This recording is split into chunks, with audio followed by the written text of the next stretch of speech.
Hi and welcome to Like Maria, and the first of our new Zoom videos where Maria talks to us about a set text. So today it's all about Macbeth and in particular the witches. So Maria, tell us why Shakespeare wrote a play containing witches.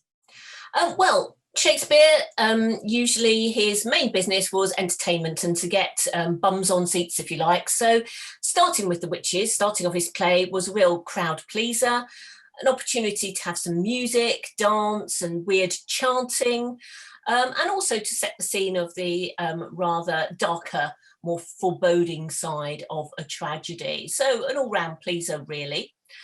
Also, of course, in this period, there was a fascination with the topic of witches. King James I himself wrote a book called Demonology, and in that he discussed witches. And in particular, he was quite keen to make sure that any kind of supernatural powers, etc., were not employed in bringing down the government or the monarchy.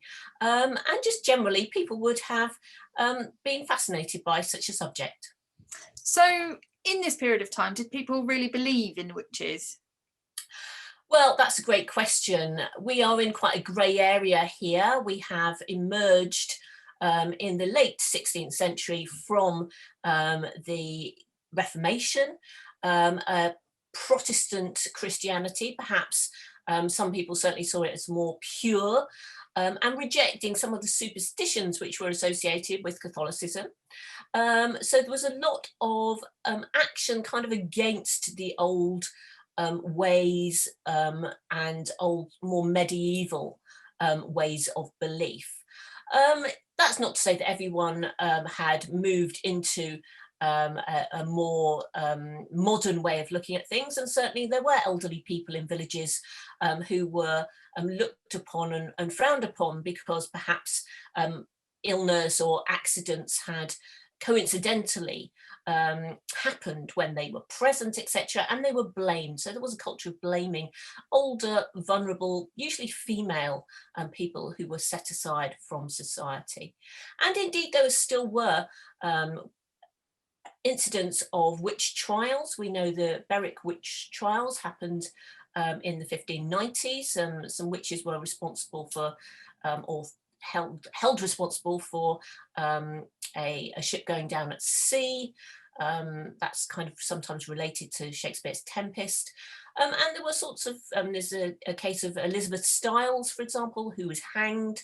And all sorts of superstitious things still happening and were part of everyday life, like effigy dolls and things like that. So a real mix there. Certainly we have someone called Reginald Scott, who kind of wrote a counter to demonology, and he wrote a book called The Discovery of Witchcraft. So it's very much a part of people's lives, but the debate was real. Okay, so the witches in the play, what do they represent then? Why are they there? So partly dramatic device to move the plot onwards. Macbeth returns to them to ask advice, and they act kind of as a crystal ball for him, really, to show what might be happening in the future to him. Some people might suggest that they are part of his kind of subconscious life, almost like a hallucination driving him on, although obviously other people do witness them. These weird sisters. Some people suggest that they are just there to egg him on, and actually the seeds of the tragedy and his tragic flaw are already inside him. His ambition is what causes it.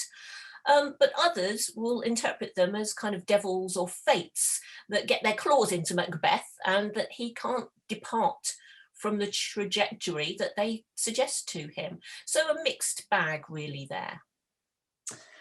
And so you've said, that they drive him on and cause some of the things that happen later on. Is that a bit like Lady Macbeth then as well? Well, certainly that's a very valid argument to make, and some critics have actually written extensively about this, the parallel between the witches, this kind of eminence grise, if you like, a force behind the throne that makes him do things and urges him on when perhaps he doesn't want to do that. Take that action himself.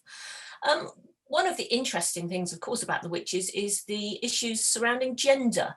They are described as weird sisters. They're never actually called witches in the play by Shakespeare or the characters.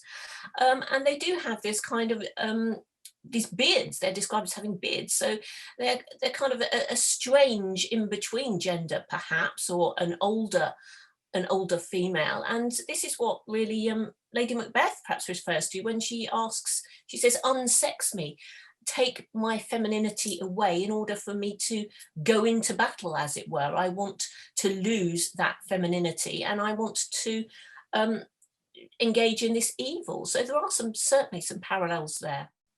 Well, that sounds like a bigger topic for us to discuss on a future episode, so we'll do that soon. But for now, thank you very much, and thanks for watching. Bye bye. Thank you. Cheerio.